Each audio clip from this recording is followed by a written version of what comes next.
Was it using the exact seconds? He's on the phone with the I'm like, okay. So typically I tell Mark like, oh, now it's time. That's All right, we're gonna get started. Please, we'll get the meeting started. Please rise to the pledge.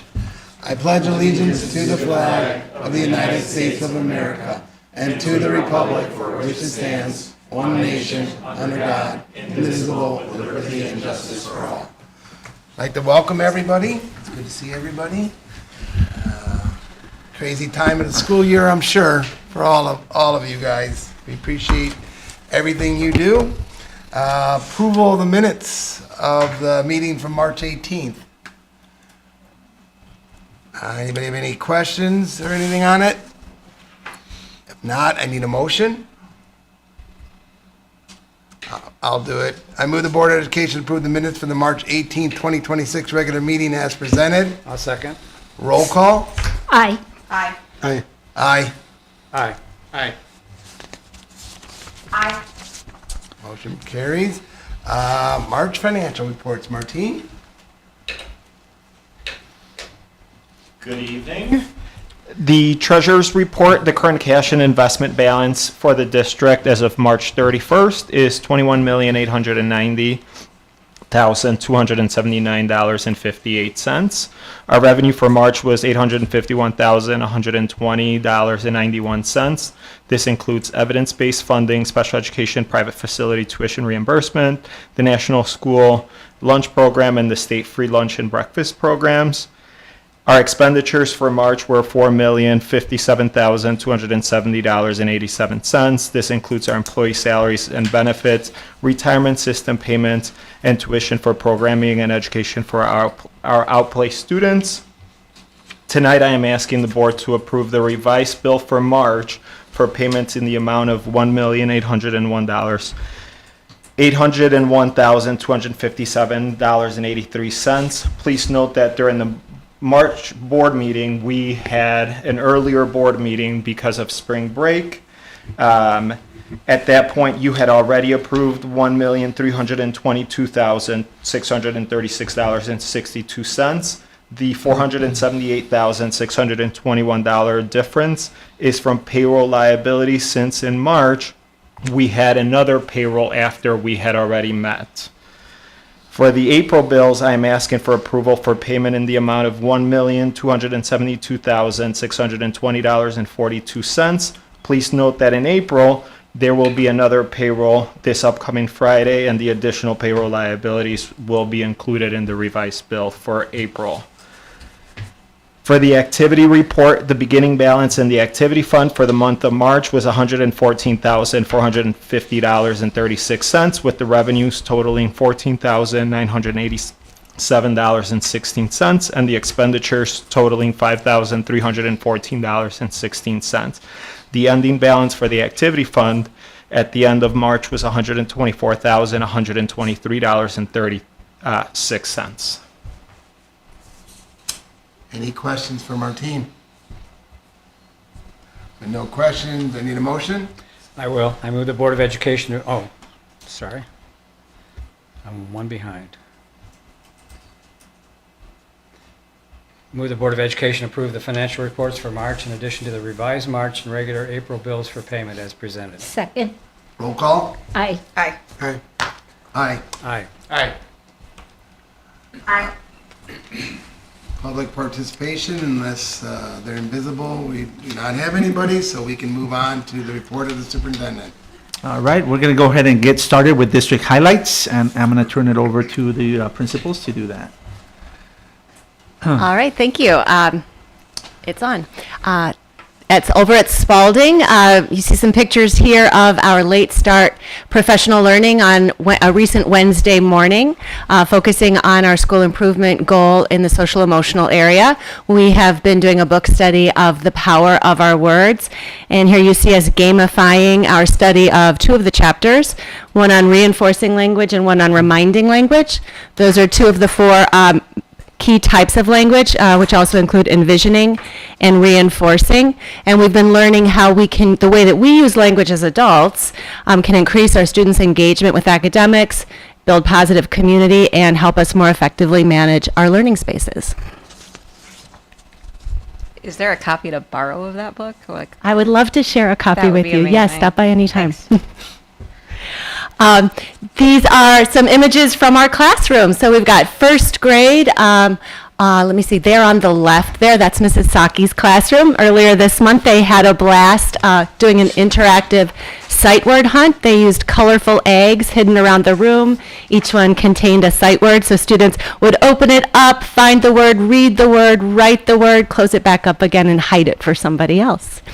And on the right, those are Mrs. Carrier's second graders working to learn more about the importance of cultivating a growth mindset. So they explored different regions of the brain, learned how there's a distinction, what the differences are between a fixed mindset and a growth mindset, and they even developed their own SMART goals: specific, measurable, achievable, relevant, and time-bound.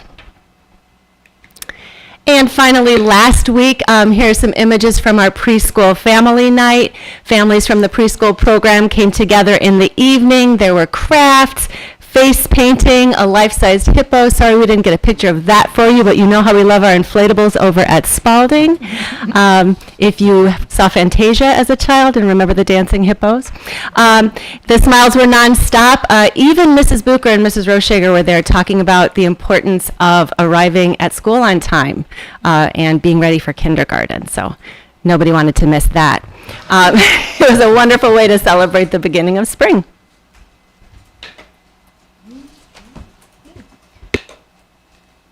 Oh, I think I skipped. Yeah. Nope. Maybe. All right, at Prairie Trail first, we had Artemis. The Miss Meadows class in 4th grade got to explore a little bit and did their own projects and learned about the planets and the reason of movement, and get to debate of would they go to the moon themselves if they had the opportunity. I don't know if I would, but they enjoyed that part. Also, there is a lot of pictures here. We changed up curriculum night this year to be aligned in spring since we hosted Hispanic Heritage Month, and we aligned our night with our school improvement plan. So it was a great, engaging event for families. We started off with our 3rd grade concert.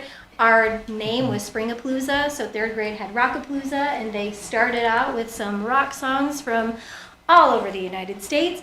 But then we also had all of the areas of the building split into 4 zones that all aligned. So you could go see UDL projects, you could go have movement breaks. So Mr. Vega hosted volleyball, Rhythm Plus was there to dance it out if you needed to. We had art projects on display. We also had calming strategies that parents could use. So we saw more parents painting in the art room than there were kids. But it was all great for them to experience things that we hope that our students get to experience every day. And our competency this year has been determined learner. So some of these zones also had opportunities for families to engage in productive struggle. So problem solving and all of the opportunities that comes with. And aligned with our SIP goal as well, our 4th grade team lead junior had the opportunity to plan and present to classrooms about their own ideas they have for ways that students can help themselves self-manage, which is our SEL goal for the year. And we all know the students listen to themselves way more than they do the adults. So here's an opportunity for them to learn from each other and on the floor as well of practicing those strategies and modeling.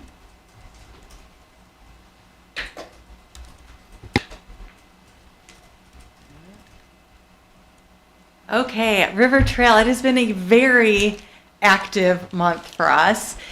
You may recall that Rebecca Grazier came to one of the board meetings as she was announced as the Far North Region Teacher of the Year. So this past weekend, Dr. Correa, Mrs. Johnson, and myself got to go with Miss Grazier and her family to the big, huge awards ceremony. There were probably 1,000 people in this room, and 200 nominees at different levels.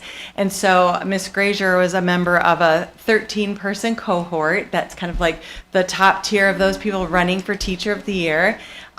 She did not win Illinois Teacher of the Year, and that's kind of bittersweet. I'm kind of happy because that means she's going to be back next year, because otherwise she would have been on sabbatical traveling the state.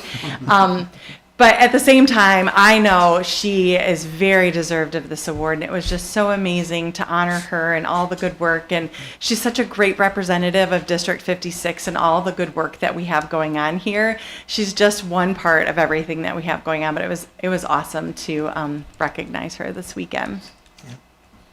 Then we have all kinds of fun things going on. We're cleaning out our garden so that we can get ready. We already have things being starting to bloom from last year when they planted it. So they got out into the garden and started to clean back some of the weeds and things left over from the fall. That's on the right-hand side of the slide there. On the left-hand side, we have several different things. We have our middle school advanced language arts students. Those are 7th graders who read Macbeth. And so they are doing a stop motion animation thing of Macbeth. So they're playing it all out with Legos. And then in the very bottom corner there, those are our 3rd graders. They were building Lego mazes in STEM class so that they could think through, how do I build a maze and get a marble to go through this maze? And then they had other people try it, and it was a lot of fun for them in STEM class to do that. And then finally, on Friday, we had the Chicago Bears at River Trail. We had a mini Monsters camp where we had some retired Chicago Bears come and run the kids through different activities that the professionals might go through when they're in their training camp. And what I really love about this is the Bears came and talked to the students about Play 60, which is something that the NFL really supports, encouraging kids to get outside and play for 60 minutes a day. And they really hit home with that. Like, you can put away your devices. You can do some of these things when you get home, and just to show the kids how easy it is to just get outside and have fun. We also had a family, and I don't think I put a picture. You can see in the kind of in the middle on the bottom there's kids holding up a cup. We also have a family who owns a business. It's where they have beverages, and they brought things like Gatorade and lemonade and all kinds of fun things, and they donated it, and so they decorated it with the Bears, and so that was one of our little stations where they got to stop and hydrate as they went through all the different stations. It was really a fun, amazing day, and we had 90 parent volunteers that day. We can't get 90 parent volunteers to do most things, but they were there for the Bears. So now we're encouraging them, like, hey, there's other things you can volunteer for, right, Helena? There's other things that people can volunteer for. We'd love to see 90 people show up to help out with these things. So get them in the door and then get them signed up for other things. So that was our goal on that day. I'm glad you said the picture in the center is Gatorade. I was like, oops. Yeah. Hello, this is an image of students from a 6th grade language arts class participating in an interactive activity. They're currently reading a novel called As Brave as You, and one of the main characters is blind. So in order to create empathy and understand where the character is coming from, develop the perspective, they engaged in this activity in the middle of reading one of the chapters and learning about the characters. So they took turns leading each other through. This is an 8th grade math class. In this particular class, students were utilizing their interpersonal communication skills. They each completed a response to a question about using algebraic expressions and algebraic problems, practicing addition, subtraction, multiplication, and division, but then had to communicate with each other to create a new answer to another question that would then give them a response so that they could create an image on the back of it. So it was really a nice opportunity for students to be able to support one another with specific things and depend on each other and use their language to move forward to create something new and practice content. And the last one is just highlighting some of our kiddos in their advisory class, creating the images that they're going to share at our Asian American Pacific Islander celebration coming up next week, Thursday. So the kids in every advisory at Viking have created images and information that they want to share out. And they'll be there to explain to you what they've learned. Their responses to the things that they've curated on those posters will be the fodder that we use in the trivia game, and hopefully they'll be the individuals competing and winning in the ping pong competitions that are going on in the gym. So we're excited to celebrate that. And in the spirit of celebration and staff recognition, this morning we recognized Miss Sincora and Miriam Yakin, who's the Miss Sincora is the Gurney Teacher of the Year, And then Ms. Yakin is the support staff teacher, the support staff of the year for Gurnee. So every year with the Village of Gurnee, they do the recognition program for our staff, along with Woodland staff and Warren staff. So each year there's a teacher being recognized, and as of this is the second year that the village is adding the support staff of the year. So we're very excited that that was the reveal this morning. So the two teachers were, or the two staff members were recognized in front of their River Trail staff, and they will be an official ceremony for recognition at the Village Hall meeting on May 4th at 7 o'clock. So we encourage people, I'll put that out to the board later, but that's the official recognition and celebration for the Gurnee Teacher of the Year and the support staff of the year. So, all right, but that was this morning. A great way to start the day. Congratulations to them So, both. yeah, definitely. Just a comment, I'd like to thank the communication on social media has been outstanding. That, I see pictures of what you guys are doing, the kids are doing. It's awesome. So you're getting out the positive, so our community sees what you guys are doing in the classroom. Those that have kids there and those that are just, community members. So great job on that. Thank you.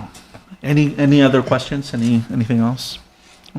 All right, we're going to move on to department updates, and we're going to start with Mr. Da Costa. So we are currently ramping up for... Sorry about that. We are currently ramping up for all the behind-the-scenes work for our insurance open enrollment, which this year will take place May 18th through May 29th. We received last week our insurance rates for next year with an overall 3.4% increase across all offerings, which was the lowest renewal rate across all of the NIHIP districts. The PPO only increased 1.7%. HMO's increase was a lot higher than any other plan at 11.9%. Dental was 1.8%. Vision, there was no change. And our life and accidental death insurance, there was no increase. The average of the rate increase across NIHIPs were in the 9%, with some districts going into the double digits. So we are incredibly happy that our numbers return so positively. In curriculum and instruction, it was one day after our last board meeting that River Trail hosted our annual Maker Fair, and I believe it was our highest attended event, or at least our highest attended Maker Fair. And we always laugh when we pack the biggest events into the smallest buildings or the smallest spaces. But if you had a chance to see it, it truly was incredible. The staff did an amazing job, and we had, just tons and tons of people show up for that, so it was great. We have finished our scope and sequence for our science curriculum at grades 3 through 5, and so we will continue working on it for grades K through 2 and middle school into next year.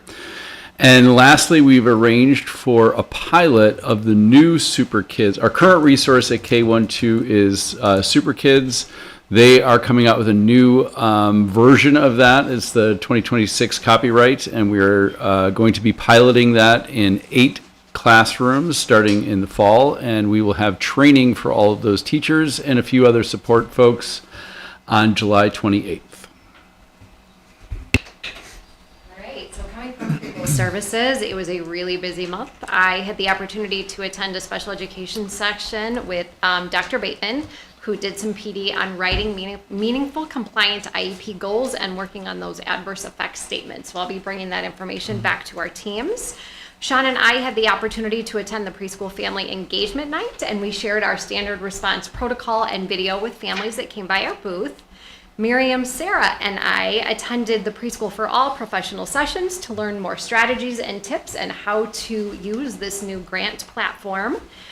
Sean and I also worked with local businesses recently on a memo of understanding, or an MOU, and we signed it for an offsite location should there be an emergency.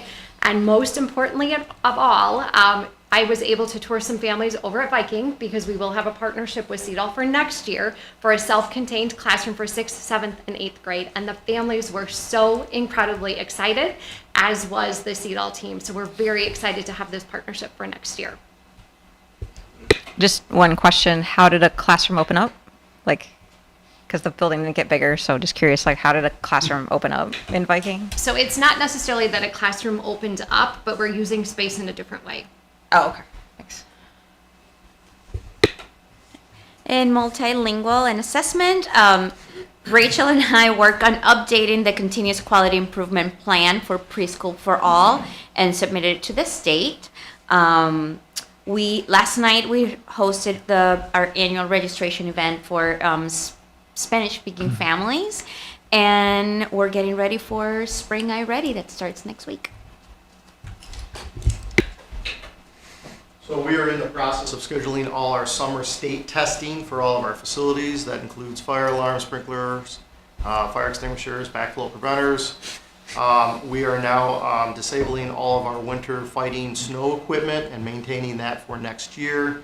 And we are also switching all of our air conditioning on for all of our facilities. And as soon as we switch it on, we go back to heat. So we continue to do that, and it looks like next week we'll be back to heat, but we will continue to cycle through all of this. So I had a quick question about the ACs. So I heard rumblings that they were not working, that they were blowing out, like one vent was blowing out cold and the other vent was blowing out hot. So at River Trail, we have a unique system there where we have a univent that's a heat only and vent, and then we also have a univent that blows out AC. The purpose of that is we need to bring in fresh air from outside. So that's the humidity or the warm air that they might be feeling. The air conditioning is another vent that's in that room that blows out the cooling air. So we have to bring in outside air. We have to bring in anywhere from 15 to 20% an hour, and that's the warm air that they might be feeling. Okay. Now, when we do first startups, sometimes air conditioners don't make it through the winter, just like our cars, where we have to recharge them, and we're going through that process right now. Okay, thank you. In tech, I am happy to announce that we are at the lowest phishing percentage. We only had 8 clickers this past campaign, so which puts us at a 2.8% phish prone. So our teachers are very skeptical of clicking on things, so I'm very appreciative of that. Also, in May, transportation will be getting connected to our network. That's part of the ICN, which means we'll have free internet over there, so we won't be paying for that anymore. As well as, let's see, I've met with a tech committee this past week to discuss new devices for our middle school students. So we're having discussions on possibly doing Chromebooks or staying with iPads. So there'll be more about that once we meet again. Okay. Any questions? Yeah. Questions? Anything else? I have a question. To add CEDAL to a new building, what sort of training happens with? I mean, because they would be a different format, right? Or is there training for the other staff, like PE teachers or something like that? It's a very different. So it is, but it isn't. So we have CEDAL classrooms over at Spalding, and we have CEDAL classrooms at Prairie Trail as well too. So we'll have conversations with the classroom teachers of how to support kids in all learning environments. But it's nothing we haven't done before. It'll be a very But smooth it's just and different to seamless. that building. So I was just wondering when you Yeah. introduce it to a building. So I guess back in the day, we did have a CEDAL classroom at Viking, and it's actually in the same, yep, and we'll have 2 classrooms again in those very same classrooms, same wing. And so staff are familiar, but we are going to do some education with them so they know how to best support kids. Thanks. Appreciate it. All right. Anything else? No? All righty. Thank you so much. Mr. Da Costa, third quarter budget update. Thank you. So as of March 31st, 75% of the fiscal year has been completed. Having gone through 75% of the fiscal year to this point, we've received 50% of our expected revenues. At this time last year, we were at 48%, so we've seen a slight increase in our revenues, and that's mostly to the increase in the evidence-based funding. We have received the full amount of the 2024 tax levy, and tax bills are set to go out beginning early May, and the Lake County Assessor's Office let us know that the 3 payments within this fiscal years are scheduled for May 29th, June 12th, and June 26th. all of the first installment of taxes will be due for residents June 4th, and the second installment will be due by September 4th. So the revenues for this current tax year will be hitting half of it will be hitting our books within this fiscal year. While the numbers are higher than revenues, keep in mind that the majority of the debt service and tort fund expenditures for this fiscal year are actually in the books. Tort, which pays for insurance and liabilities, is always higher at the beginning because of the expenditures that occur in the first half of the year. We have spent 111% of the expected revenues, which is a little bit higher than we were budgeting for, but keep in mind that we did go through negotiations and our legal team did a lot of support for that, but we don't expect the number to grow significantly after that. Capital projects so far this year at 49%. The majority of the expenditures come from the working cash DSEB bond and the outstanding balance that we budgeted for for the kitchen project. Debt service is at 77%. The biggest debt service payments happen at the beginning of the fiscal year, and we had a $3.5 million debt service payment that happened in December. Transportation, having gone through 75% of the school year, is at 60% as we continue to work to reduce the ever-rising cost of transportation. Educational personnel expenditures are on target so far, and so far this year our revenues have increased by over $700,000 as opposed to the same time last year. One of the things that we have worked incredibly hard on is to keep our expenditures from rising, and from last year at this same time, our expenditures are down approximately $1.68 million, and some of that has been largely driven by the reduction in some capital projects that we had done last year that we have not done this year, but everything else is very positive based on the projections that we had at the beginning of the fiscal year. Any questions? Eric, I don't mean to, and Jim's having the same problem. We can't open up our, like when we're on the third quarter budget, we click on and we don't see our. We get a circle. I don't even get the smell. You don't get a circle? I got a circle. You guys? If you turn the internet off and turn it back on the computer, that's what happened to mine, and it reconnected. Okay. Oh, yeah, turn it off and then back on, yeah.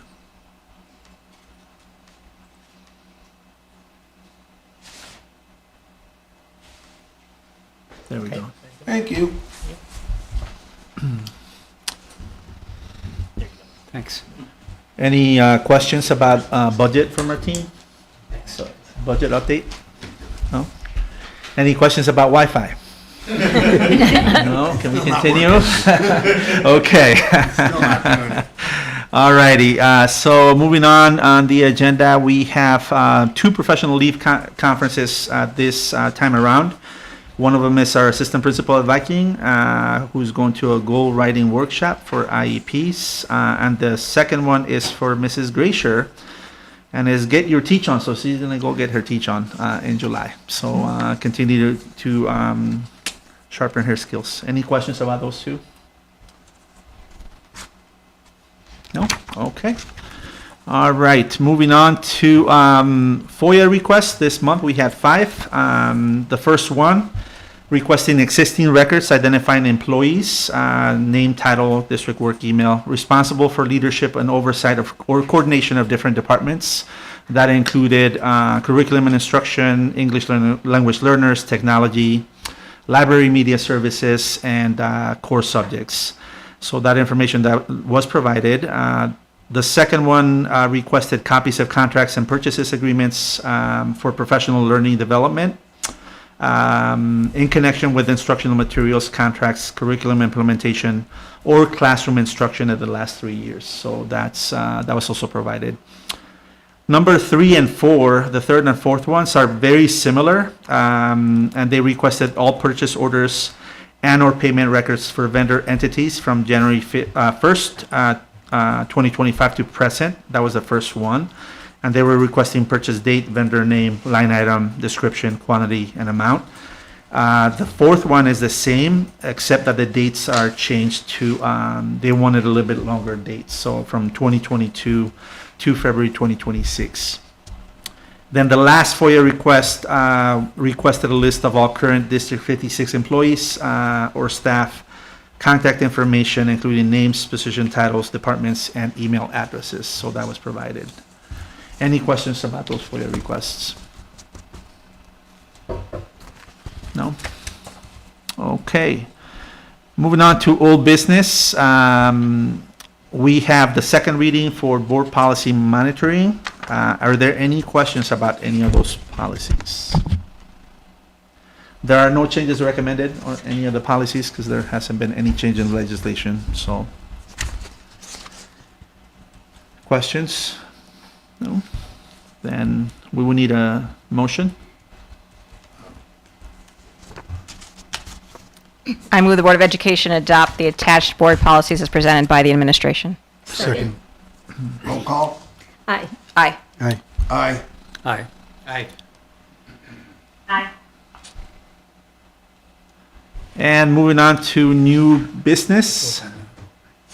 No, not working. Moving on to new business. Okay, let's see. We're gonna take. Got it. Oh, it's still not working. Yeah, turn it off. Oh, let's see. It's just the attachments won't open. Mine are opening now. Yours are opening.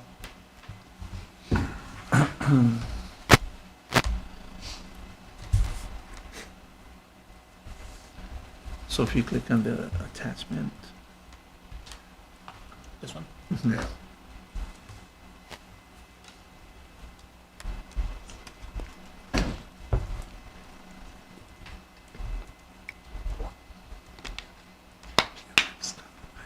Okay, are you sure? Yes. Yes. All right. Okay, you have in front of you for this month, and there's no action on this item, the first reading for board policy monitoring, the second or this next set of 7 policies. So there are no changes recommended, but I do highly encourage you to review them. And if you have any questions, please bring it up next month, which, we will be taking action on those. All right. And then I'm going to turn it over to Mr. Helfers for the consolidated district plan.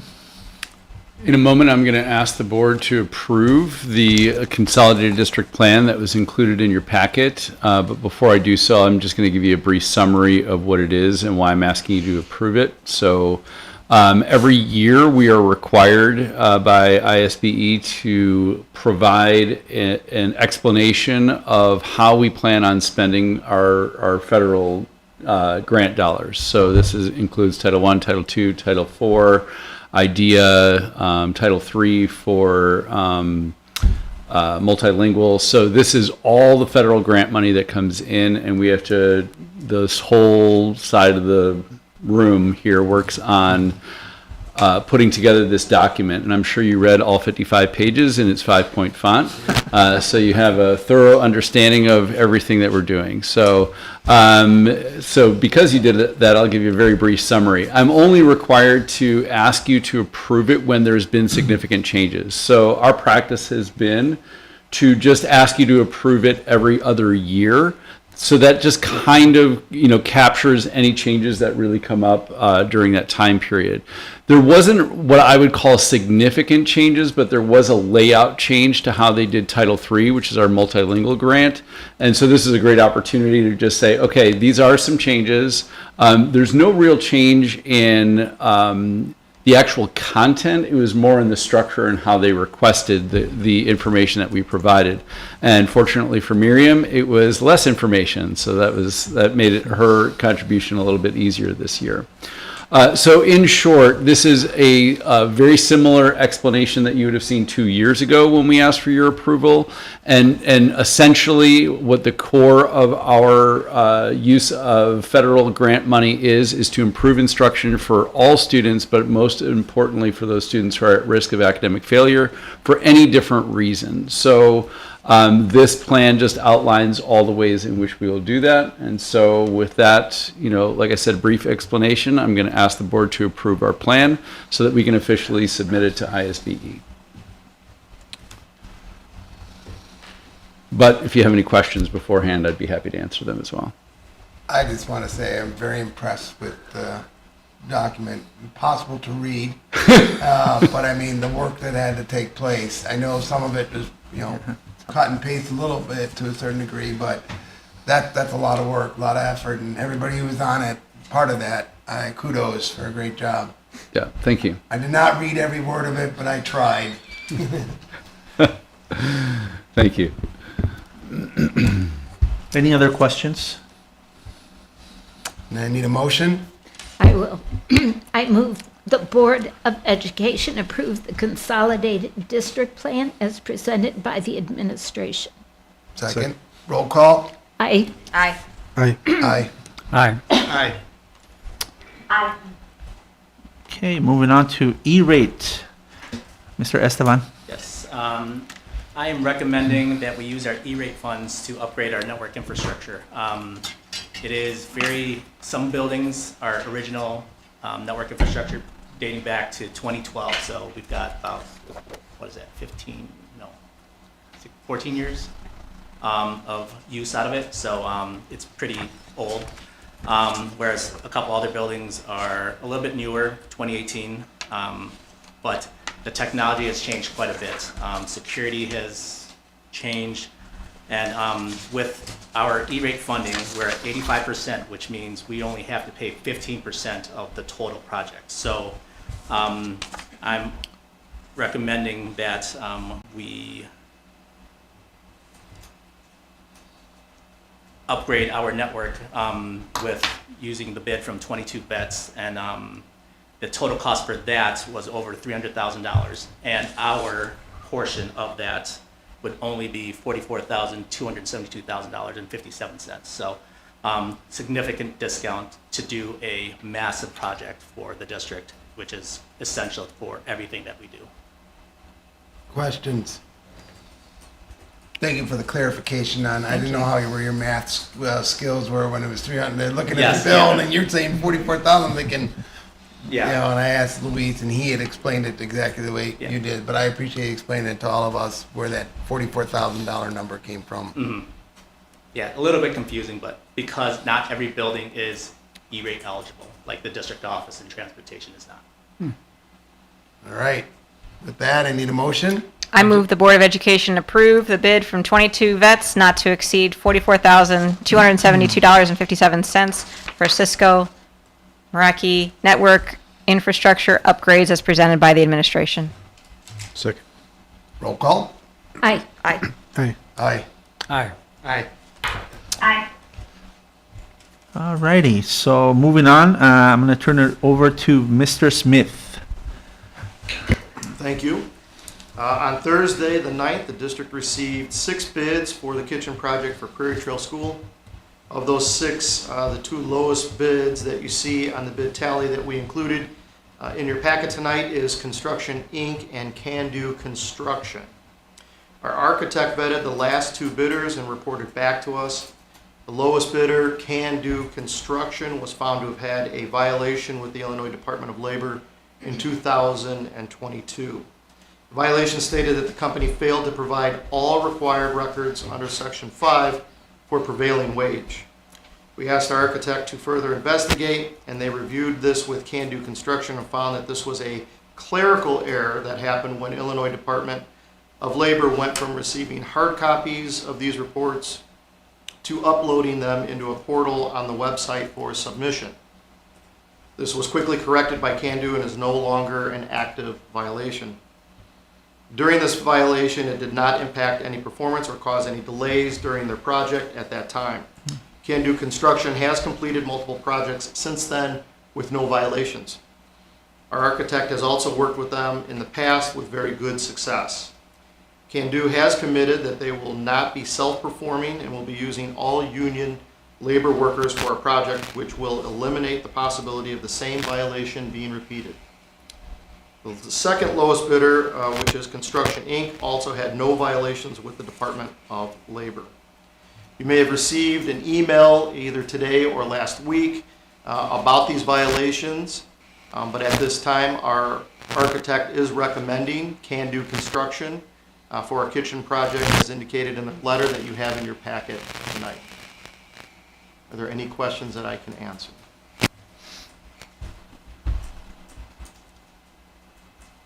I think the key for me is that it's union workers.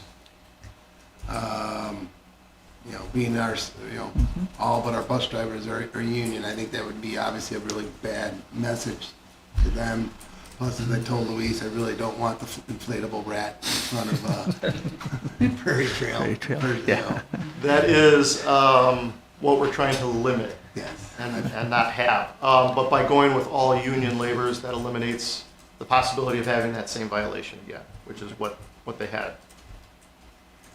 Are there any other questions I can answer? And they committed that information in writing to us too. So Yes. when the architects were vetting the process, we asked for like a confirmation of that in writing, so we have that to fall back on. Because we didn't take that lightly, obviously. 'Cause we don't want rats either. I mean, Prairie Trail already has mice in the field, but like we don't want big rats, you know. So so yeah, no, it's one of those where we were very careful in deciding like, okay, how do we move forward? But the architect feels that there is no reason for us to not approve that bid, given the history that they have with the company, and you know the violation not being anything but a clerical mistake. Clerical So, error, yes. Yeah. Yes. What do you think the reason is we're getting these emails? Is it the one of the other companies that we're not going to select, you know, creating this, or is it just? So once these companies make a violation or have a violation, they get put on the radar for other companies. And so they start beating the drum so that the business is more towards the higher companies that make a little more money on this deal. The difference between those last two is almost $200,000, right? So they want us to come up a lot more in doing that versus the violation that they have, which is nothing more than a clerical error. But that's really what they're looking to do, is to make sure, one, that they're using labor union workers, which they've committed that they will be, and two, to get their own people jobs in there. So, you know, we are trying to be respectful of the cost of this project, and we want to do it the right way, but we also want to make sure that we're not using any union labor on this project as well. So we are making sure, and they've committed to that as well. How would we know if they weren't? So there are sporadic union investigative people that come out to the project to make sure that they are union carded, and we allow them to do that because it is a union job. So they will check that, and then also the wages, prevailing wages are sent back to the state so that they can check that that is being done through that process as well. Okay, good. That is. I knew there was an answer, but I just want it stated publicly so everybody hears. Yeah, there are a few pathways that are checked. Okay, perfect. Yes. Anybody else? I just want to put out there that the second highest bid, or the second lowest bidder, I should say, is a difference of $200,000, right? So then, one of the things that we talked about with the architect is, you know, the two lowest bids are good either way, right? Both companies have a really good reputation for the quality of the work completion. There are no major red flags with either one of them as far as one, completing the work, and two, being quality work that is like, hey, you know what, we're going to deliver a project that's like top shape, right? And with the specs that we have. So then, if the board feels any different or has any strong opinion, this is the time that we would take that, because if you say like, well, we rather spend, a couple of $100,000 more taking into account, the violation. That is an option that we can take, right? So I just want to put that out there because obviously you probably got emails with, the violations and that information, but as Sean is clarifying, we don't have any legitimate concern or red flags that would dissuade us from pursuing the lowest bid in this case. Right, correct. You all good? Okay, then I need, Will Dr. Correa be notified of when there is a union check or something? Like, is there some sort of a paper trail? There's one in writing at the beginning, but then does there one in writing to you or to Dr. Correa when it happens? Because Summers. When the union check happens, Yes, it's yeah. sporadic. Okay. So they come in unannounced and then just do a card check and check to make sure everybody has their union cards. At the end of the project, then all of the wages are then transferred to the Department of Labor to make sure. So that happens. I think that happens about 3 times through this project because of the length of the project. So we don't get notified. Otherwise, Well, I didn't know if after the fact. I didn't know if if it fails, would either one of you get notified? If it's a problem, we'll see we'll know right away. Okay, I didn't. That's why I'm asking. They'll let at us a meeting. know when Yes. they do the check if they If find there's a anything problem. like that. Yeah. But we don't anticipate that to be the case since they've had that one violation. They've never had another violation after that. Okay. So they've That's done- what I was asking. Yeah. If there is a problem, would the two of you be notified? That's what I meant to ask. Yes. Yeah. Thanks. one other question, just thinking, having been through a number of construction projects through my tenure, are the workers gonna be vetted at all in terms of, their background check? So when we don't have occupancy on the school district grounds, we don't need to vet them. But once we have school back in session, then the workers that are remaining to finish the project would be vetted, yes. Okay. Thank you. Yes. When is the project anticipated to be complete? To be completed? Yeah. We're hoping September, but weather-related issues and getting things started, we have a buffer of October. Thanks. Lead for appliances, right, is the longest right now. Appliance order Yeah. and delivery of that is our biggest hurdle right now, yes. Yeah. All right, Jim, you wanna do the motion? Sure. I move the Board of Education approve the bid results for the central kitchen addition at Prairie Trail School construction project and award the contract to Can Do Construction in the amount of $2,891,000, which includes alternate number 1, water replacement for $15,000 as presented by the administration. Second. Roll call? Aye. Aye. Aye. Aye. Aye. Okay. All right. Next on the agenda is the summer band lessons. So as you know, it's been sort of a tradition now for District 56 band teachers to offer a summer program in which they teach 4 different lessons to families and kids that sign up. It's a really, really good turnout because at the end of their lessons, the summer program, they put on a concert in the park at Viking Park in the band shell. So it's really nice because it's well attended. There's like lawn chairs. They bring food trucks and all that. So that's their culmination. The cost to families, as you can see, it's $100 or for students. And then all of the instructors, our teachers are really good at really divvying up who teaches what throughout the lessons. So they're seeking your approval today for that program again, and I don't really see any issues with that. We haven't really had any problems with that. Any questions? Need a motion? I move the Board of Education approve the summer band lessons program as presented by the administration. Second. Roll call? Aye. Aye. Aye. Aye. Aye. Aye. Okay, next on the agenda, we have the final school calendar for 2025-2026. This is a requirement from the state that every year we have to submit a finalized school calendar in the event that a district uses emergency days. As you recall, this year in November, we had an unexpected snow day that we had to take. So therefore, the calendar has been revised to reflect our last day of school being June 3rd as opposed to June 2nd. We did use another e-learning day, but of course that does not count throughout the year. But this is something that we have to submit to the state by May 30th, and I did not. I mean, right now we're pretty safe that hopefully there's not going to be another snowstorm next week or something like that, you know, and we don't have to take that. But I don't want to jinx it. But this is the final school calendar for your approval. Are there any It really won't be questions? your fault. It'll be Sean. The air, the hot air, yeah. But any questions about that? All right, I will do the motion. I move the Board of Education approve the final school calendar for the 2025-2026 as presented by the administration. Second. Roll call. Aye. Aye. Aye. Aye. Aye. Okay, and then for the consent agenda, we have a couple of fundraising requests. This SSC for Viking Middle School, and then National Junior Honor Society for River Trail. Any questions on those two? All right, public comment, our only public person left. They obviously did not entertain them enough to stay.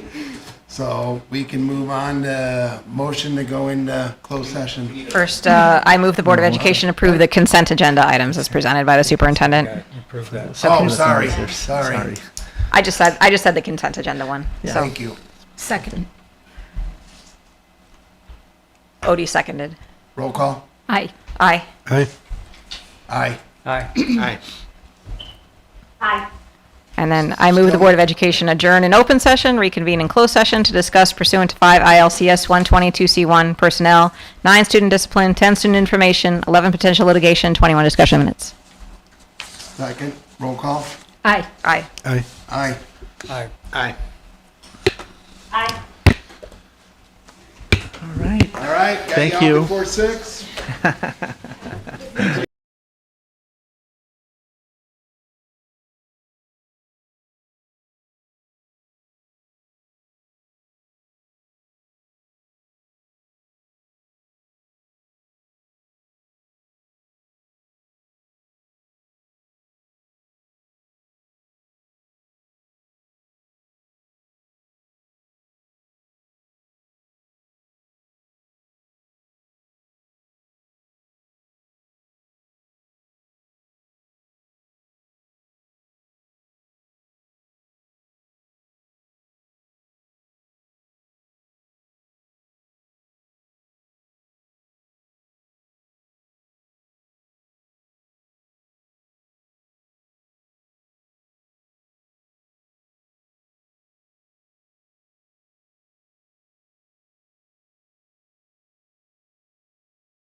I worked in broadcasting. When I was at work, it was always assumed the mic is always on. We're good. All right. I move the Board of Education adjourn closed session and reconvene in open session. Second. Roll call. Aye. Aye. Aye. Aye. Aye. Aye. All right. All right. Personnel recommendations. Need a motion? I'll do it. I move the Board of Education approve the personnel recommendations as presented by the superintendent. Second. Roll call. Aye. Aye. Aye. Aye. Aye. Those session minutes? Yep. I move the Board of Education approve closed session minutes as presented March 18th, 2026, as presented. Second. Roll call. Aye. Aye. Aye. Aye. Aye. And adjournment. I move the Board of Education adjourn the April 22nd, 2026 meeting of the Board of Education. Second. Roll call. Aye. Aye. Aye. Aye. Aye. All right. All right. All right. Thank you, Mandy. Everybody. Bye. Bye. What was that?